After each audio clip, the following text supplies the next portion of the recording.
What if I told you that Britain, an empire that once ruled the seas, stood just a few breaths away from total collapse? And what if I told you that the only thing standing between Nazi domination and freedom was a single man with a gravelly voice, a cigar clenched between his teeth, and a mind racing against time? In the summer of 1940, Adolf Hitler had conquered almost all of Western Europe in just 6 weeks. France had fallen. The Low Countries were crushed. Across the English Channel, Britain was next in line. Hitler's war machine, unstoppable and terrifying, was already drafting plans for Operation Sea Lion, the invasion of the British Isles. The world held its breath. Would Britain surrender? Would it be invaded? Or would it somehow resist? At the heart of this storm stood Winston Churchill, a man many dismissed as reckless, stubborn, even past his prime. Yet in these desperate days he rose to deliver what many call Britain's darkest hour. This is the story of how one man's words, resolve and sheer defiance saved his nation and changed the course of history. Before we dive in, make sure you hit that subscribe button and turn on notifications, because this journey into Churchill's darkest hour is one you won't want to miss. The gathering storm, full expansion. Have you ever wondered what it feels like to stare into the abyss, with your nation's very survival hanging by a thread? And have you ever asked yourself what kind of courage it takes for one leader to face overwhelming odds when the entire world expects defeat? The year 1940 began with thunder rolling across Europe. Only a year earlier, many still believed the horrors of another world war could be avoided. But by September 1939, Hitler had invaded Poland and Britain, and France declared war. Yet little real fighting occurred in the months that followed. This eerie lull became known as the phony war. Soldiers dug in behind defensive lines. Diplomats issued statements, and civilians hoped against hope that it might all somehow stop, but Hitler had no intention of stopping. By spring 1940, he struck with terrifying force. Denmark fell in a single day. Norway soon followed. Then came the devastating sweep through Belgium, the Netherlands, and finally France. It wasn't just victory, it was annihilation. French defenses crumbled in weeks. The Maginot Line, long thought impenetrable, was outflanked.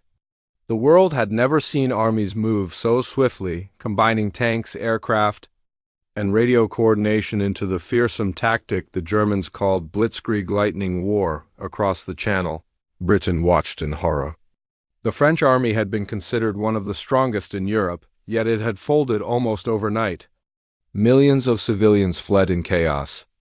The German flag soon flew over Paris, to Britain's leaders. The realization hit hard.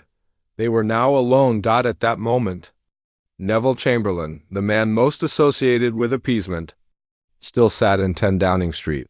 His policy of concessions to Hitler, most notoriously the 1938 Munich Agreement, had crumbled in failure. By May 1940, his government lost the confidence of Parliament. Britain needed a new leader, one who could rally the nation in its darkest moment. The man chosen was Winston Churchill, a figure both revered and distrusted. He was no stranger to controversy. In his long career, he had risen to fame during the Boer War, held high office, and then endured long years in political wilderness. His critics never forgot the disastrous Gallipoli campaign of World War I, which had been his brainchild. Nor did they forget his restless ambition, his sharp tongue, and his taste for risk. Yet as bombs began to fall on Europe, Churchill's defiance, once considered dangerous, suddenly became invaluable. He did not speak the language of compromise. He spoke the language of survival. "I have nothing to offer but blood, toil, tears, and sweat," he declared in his very first speech as Prime Minister. It was not what frightened citizens wanted to hear. They longed for reassurance, for hope that the war might still be short. Instead, Churchill promised sacrifice and struggle. And paradoxically, that honesty gave people hope. At last, they had a leader who would not sugarcoat the truth, but words alone could not change reality. In late May, as German tanks encircled Allied forces in France, Britain faced a catastrophe. Hundreds of thousands of British and French troops were trapped near the coastal town of Dunkirk. The German advance threatened to wipe them out completely, leaving Britain defenseless, What followed became one of the most extraordinary rescues in military history. In late May and early June 1940, a desperate evacuation began. Naval vessels were joined by hundreds of civilian craft fishing boats, ferries, even pleasure yachts, crossing the English Channel under constant air attack. Against all odds, more than 338,000 soldiers were rescued. It was a miracle of courage and improvisation, but also a brutal reminder. Britain had saved its men, but abandoned its weapons. Tanks, trucks, and guns were left in the sand, now in German hands. Churchill was blunt about what Dunkirk meant. He warned that wars are not won by evacuations. Yet he also saw how the miracle lifted the nation's spirit. If ordinary fishermen could risk their lives to bring soldiers home, then perhaps Britain itself could survive. Still, not everyone believed resistance was possible. Inside the War Cabinet, some urged negotiation. Germany's army seemed unstoppable. Why not seek terms before Britain suffered the same fate as France? The temptation was real. Lord Halifax, the Foreign Secretary, argued for exploring peace via Mussolini in Italy, who still remained neutral. Churchill, however, was immovable. He knew any peace offered by Hitler would be no peace at all. It would mean subjugation, disarmament, and the end of Britain as a free nation. He told his colleagues flatly that he would never accept such terms. Then came the moment of truth. On June 4, 1940, Churchill stood before the House of Commons, addressing both the government and the people. His words were seared into history. We shall fight on the beaches. We shall fight on the landing grounds. We shall fight in the fields and in the streets. We shall fight in the hills. We shall never surrender. The speech electrified Britain. It was not a promise of victory, but a vow of defiance. Hitler might conquer territory, might rain bombs on cities, but he would never break their will. From that moment, Churchill became more than prime minister. He became the embodiment of resistance. The man once dismissed as reckless was now the rock on which the island nation anchored itself. His voice, carried on the crackling radio waves, reached millions. In bomb shelters, in village pubs, in crowded London streets, people huddled around radios to hear his speeches. For many, it was as if Churchill himself was standing beside them, cigar in hand, daring the enemy to come. Yet even as words lifted spirits, the reality of invasion loomed. Hitler's planners were preparing Operation Sea Lion, the code name for the invasion of Britain. The plan called for German forces to cross the Channel, overwhelm coastal defenses, and seize London within weeks. The Germans expected victory. After all, they had crushed France in just 6. Why should Britain be any different? But Hitler knew one thing stood in his way: the Royal Navy. Britain's fleet remained powerful, more than capable of sinking German transports. To overcome this, Hitler needed air superiority. If the Luftwaffe could dominate the skies, the invasion might succeed. If not, his armies would never cross the Channel. This set the stage for the next great confrontation, the Battle of Britain. The skies over England would soon become the battleground where the fate of the free world hung in the balance. But before the first bomb fell on London, Churchill faced another battle, a battle for morale. Could he convince his people that endurance, not surrender, was the path forward? Could he steel their resolve before the storm broke? As he prepared his next speech to Parliament, he searched for words that would rally the nation not just for weeks, but for years if necessary. The words came to him with a clarity that shocked even his own colleagues. Let us therefore brace ourselves to our duties, and so bear ourselves that if the British Empire and its Commonwealth last for 1,000 years, men will still say, this was their finest hour. It was defiance. It was prophecy, and it was a challenge. The darkest hour was coming. But so too was the chance to prove that Britain, though bloodied and alone, could stand unbroken. The battle in the skies: what if the fate of the free world depended on a handful of young pilots, barely out of their teens, facing wave after wave of enemy bombers? And what if the very skies above London became the front line where Hitler's unstoppable war machine finally met its match? The summer of 1940 was unlike any Britain had ever known. The weather was unusually bright, the skies often clear. Yet beneath those blue horizons lay the shadow of death. Hitler had already conquered the continent. Now, all that separated Nazi Germany from complete domination of Western Europe was the English Channel, a narrow strip of water barely 20 miles across at its thinnest point. To Hitler, Britain looked vulnerable. Its army had left behind most of its heavy weapons at Dunkirk. Its cities were within range of German bombers. If the Luftwaffe could cripple Britain's defenses, the invasion could begin. The plan was set, Operation Sea Lion, but first, Germany needed to destroy the Royal Air Force. The Battle of Britain was about to begin. At the heart of the defense was Fighter Command, led by Air Chief Marshal Hugh Dowding. A quiet, methodical man, Dowding was no Churchill. He did not speak in stirring phrases or deliver thunderous speeches, but he had something else: vision. Years before the war, he had championed a system that combined radar, ground observers, and centralized command centers.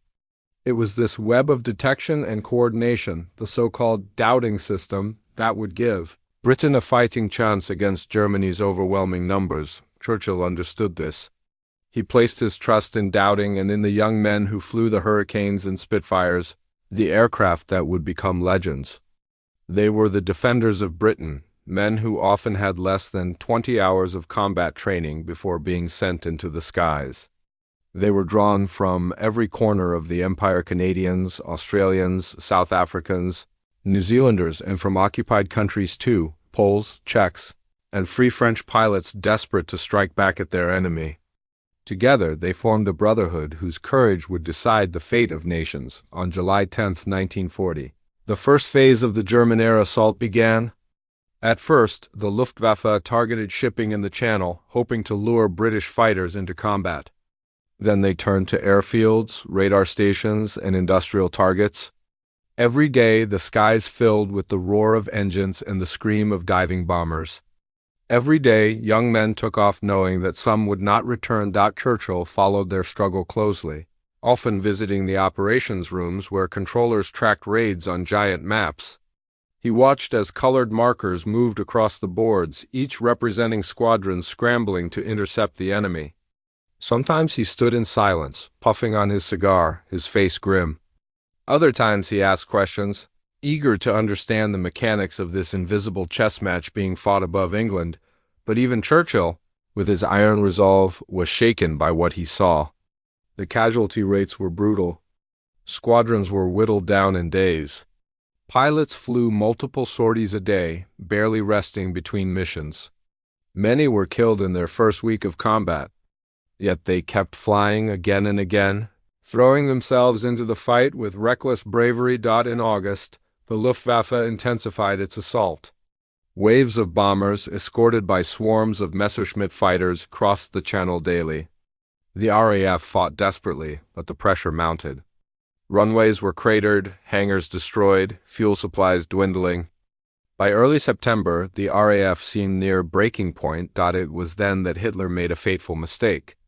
In late August, German bombers accidentally struck civilian areas in London. In retaliation, Britain bombed Berlin. Hitler was furious. He ordered the Luftwaffe to shift its focus from airfields to London itself. On September 7, 1940, the Blitz began. That evening, the people of London looked up to see the largest air raid in history to that point. Nearly 1,000 aircraft filled the sky. The docks burned, warehouses exploded, whole streets vanished in flame. The raid lasted for hours, and when morning came, black smoke hung over the city like a shroud. Churchill rushed to the East End the next day, walking through the rubble, speaking to survivors. Some wept, others cursed, but many told him defiantly, "We can take it." And Churchill, moved to tears, believed them. Strategically, the shift to bombing London was a blunder. It gave the RAF precious time to repair airfields and rebuild squadrons. Fighter Command, though battered, survived. And with each passing week, the Luftwaffe lost more planes and pilots than it could afford. On September 15, 1940, the decisive battle came.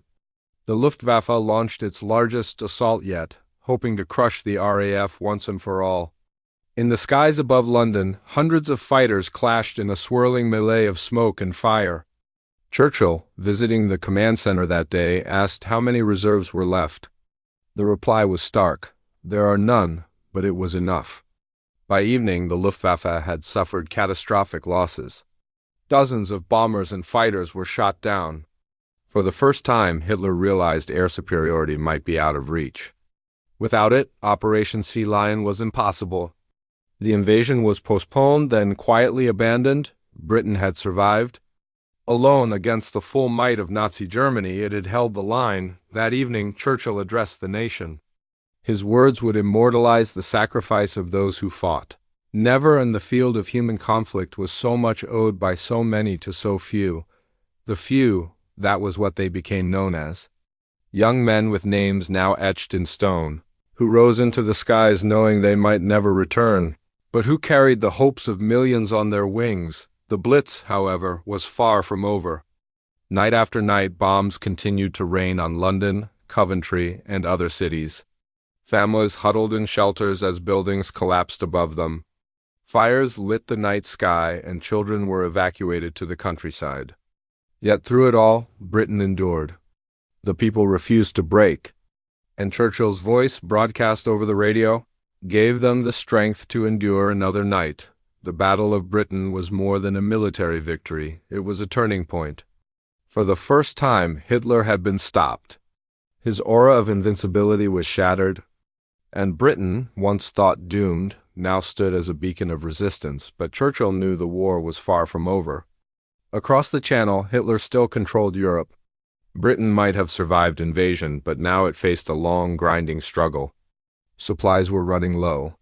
Cities were scarred, and the U-boats of the German Navy prowled the Atlantic, threatening to starve the island into submission. Still, Churchill's message never changed: no surrender. Britain would fight on, no matter how long it took. And in the back of his mind, he knew that if they held out long enough, the tide might turn. Somewhere out there, the United States was watching. Somewhere out there, history was waiting to be changed. The darkest hour was not yet over. But in the smoke and fire of 1940, a new truth emerged: Hitler could be resisted. And that single fact would change the course of the war. The Blitz. Fire over Britain. What if every night as darkness fell, you listened for the drone of engines in the sky, knowing that within minutes fire and steel would rain down upon your home? And what if survival depended not on soldiers at the front, but on ordinary men, women, and children enduring a nightmare that seemed to have no end? The Battle of Britain had spared the island from invasion, but it had not spared the people from terror. From September 1940 onward, Hitler unleashed a new weapon of war, the Blitz. The plan was as simple as it was brutal. If the Luftwaffe could not break the RAF, it would break the will of the people.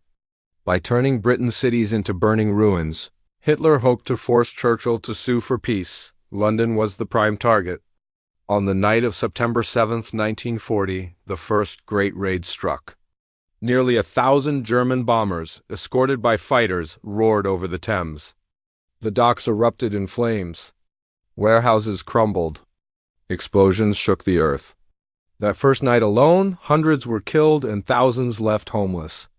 For 8 months, London would endure nightly raids, with firestorms lighting the horizon and rubble choking the streets. But it was not only London. Cities across Britain were hit: Liverpool, Bristol, Manchester, Glasgow. Coventry, an industrial city known for its factories, suffered one of the most infamous raids in November 1940. That night, waves of German bombers reduced the medieval heart of the city to ash. The great Coventry Cathedral, centuries old, was left a skeletal ruin. In a single raid, more than 500 people were killed. To this day, to coventrate became a verb in the German language, meaning to obliterate a city. And yet, in the midst of this devastation, something remarkable happened. The people did not break. Instead, they adapted. Families carried mattresses into basements. Neighbors huddled together in tube stations, the underground railways becoming vast shelters where children played even as bombs shook the tunnels. Volunteers formed fire brigades, rushing to douse flames with buckets of water.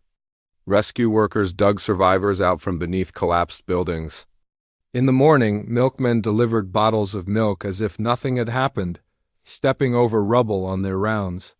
Life went on. Churchill knew he had to see this endurance for himself. Time and again, he visited bombed neighborhoods, walking through the smoking ruins, speaking to ordinary people. They greeted him with cheers, even laughter. Some shouted defiantly, "Give it back to them, Winnie." These encounters moved him deeply. Often, tears ran down his face as he spoke to families who had lost everything, yet still vowed they would carry on. "It is the courage of civilians," he said. "That is the foundation of all we do."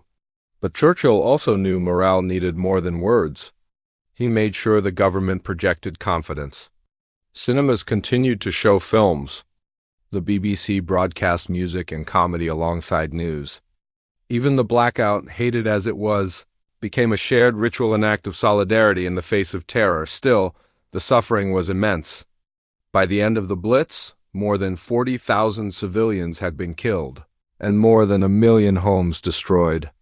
Entire families were wiped out in a single night. Children were sent away to the countryside, some never to see their parents again. The scars were both physical and psychological, lasting for generations. Yet through it all, Churchill refused to bend. In his speeches, he framed the Blitz not as defeat, but as proof of Britain's indomitable spirit. "London can take it," he declared, "and by extension, so could the nation." Each bomb, he argued, only strengthened their resolve. The Germans had expected panic, riots, and demands for peace. Instead, they found defiance. Londoners sang songs in shelters.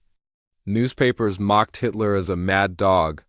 The more the bombs fell, the more the people clung to the belief that they were fighting for something greater than themselves. By the spring of 1941, the Luftwaffe began to shift its focus. The raids continued, but their intensity waned. Germany had new priorities. Hitler was already planning his next great campaign and invasion of the Soviet Union. Operation Barbarossa would draw men, planes, and resources eastward. The Blitz did not stop, but it no longer carried the same ferocity. Britain, battered and bloodied, had survived. Churchill called it a crucible of fire. Out of it emerged a people hardened by suffering, united by endurance. The Blitz was more than just a military campaign. It was a test of will. Hitler had believed bombs could break the British spirit. He was wrong. Instead, the bombs forged something unbreakable, but Churchill knew survival was not victory. Britain still stood alone. Supplies were running dangerously low.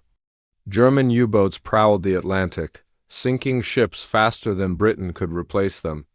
The next great struggle would not be in the skies, but on the seas. And looming always in Churchill's mind was the question, how long could Britain endure without allies? How long before the United States, watching from across the Atlantic, would join the fight? The darkest hour was not yet over. The Blitz had proven Britain's resolve, but the war was far from won. Ahead lay new challenges, new horrors, and the desperate hope that somewhere, somehow, salvation would come. Alone against the tide. What if your nation was standing alone against the greatest military power the world had ever seen, cut off, surrounded, starved by the sea, and your only hope lay in convincing a reluctant ally across the ocean to come to your rescue? And what if the enemy's submarines lurked beneath the waves, determined to strangle you before help could arrive?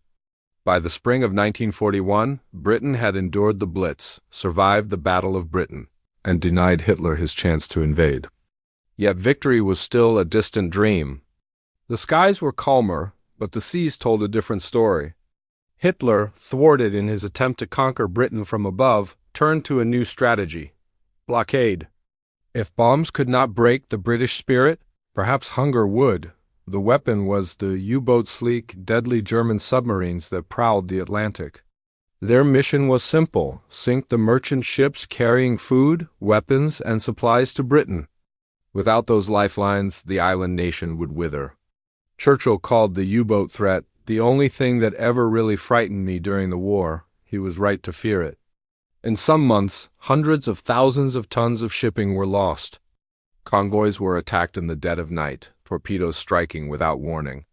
Survivors floated for days in icy waters, if they survived at all.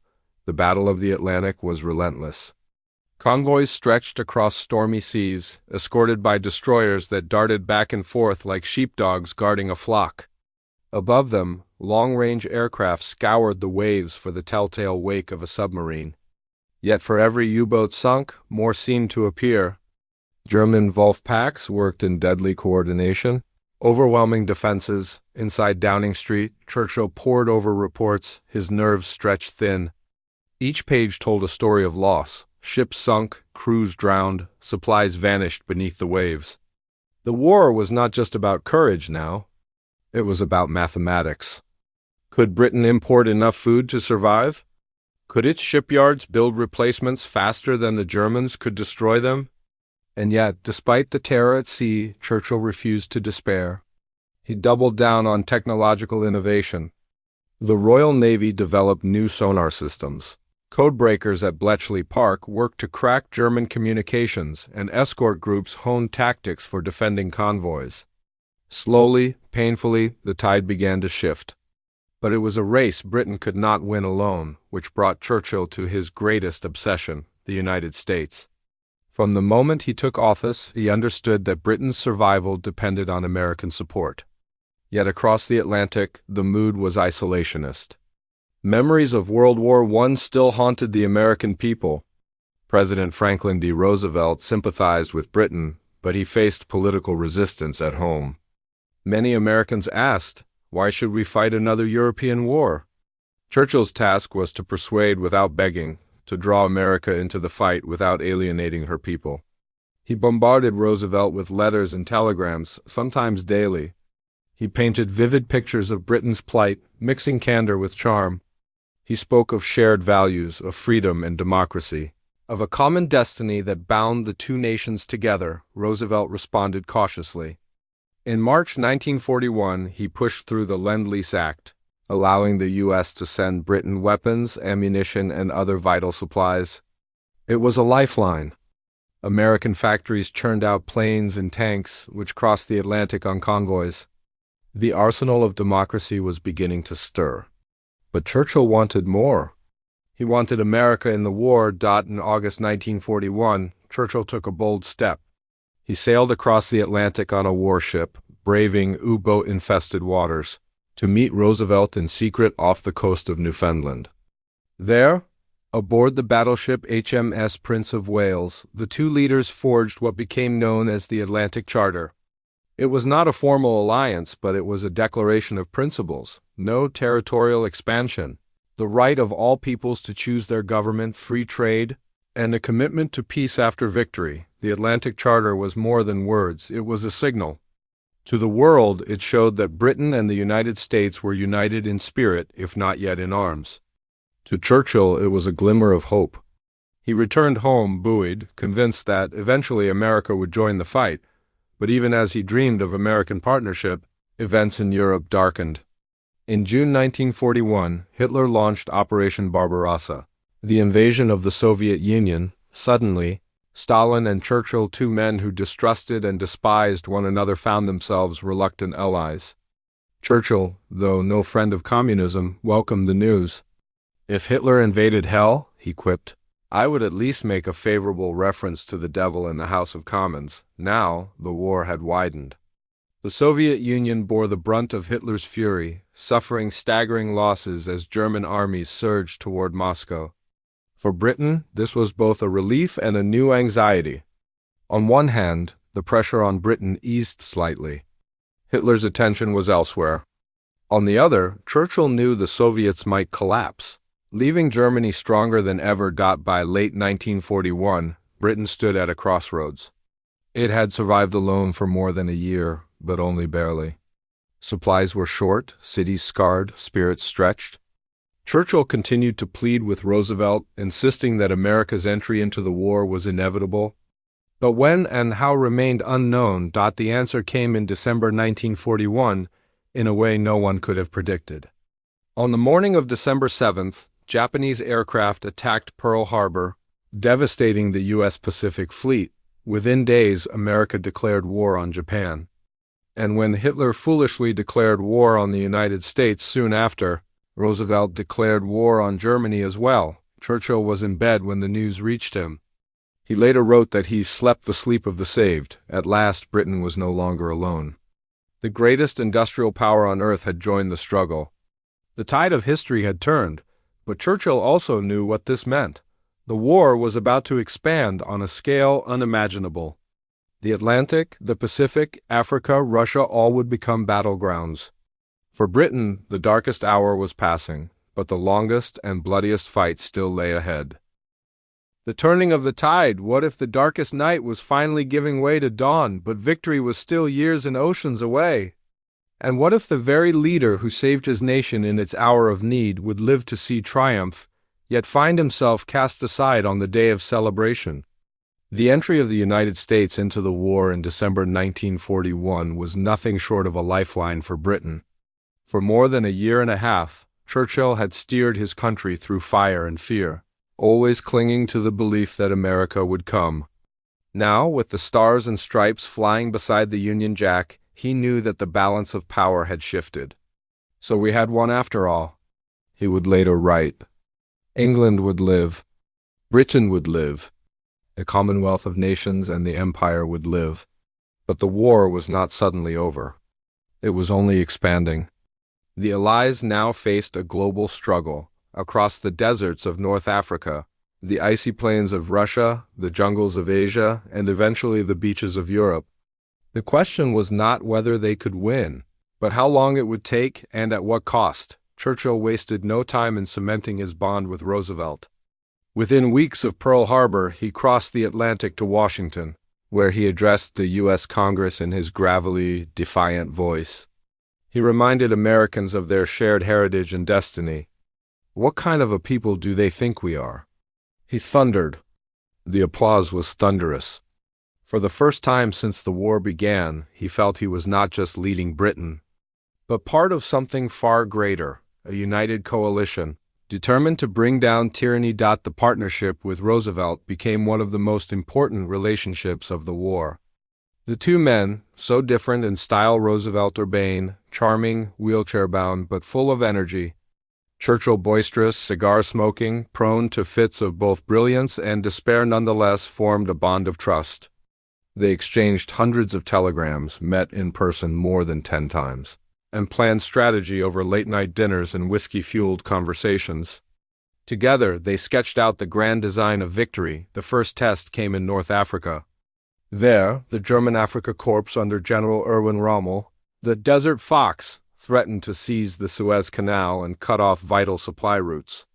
Britain, exhausted and stretched thin, fought desperately to hold the line.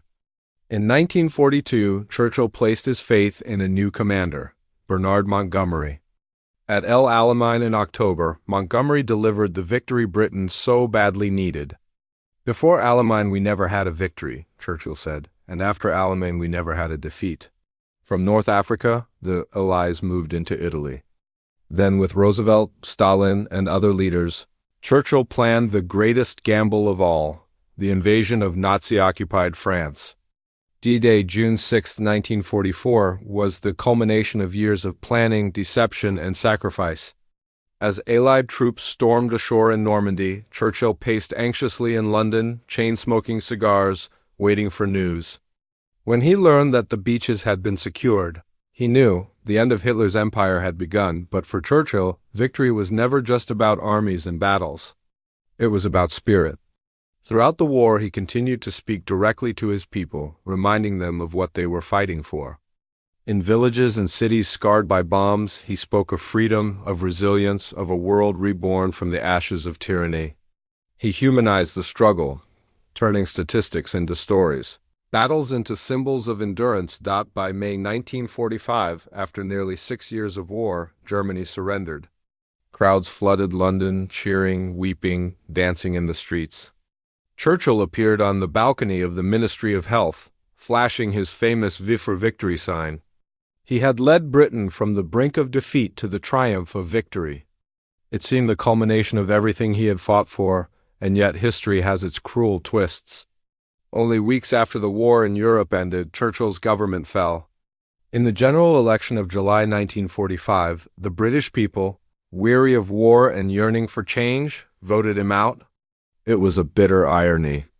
The man who had saved Britain in its darkest hour was no longer wanted to lead in peacetime. "They have the right to kick me out," he said with resignation. That is democracy. Still, Churchill's legacy was already secure.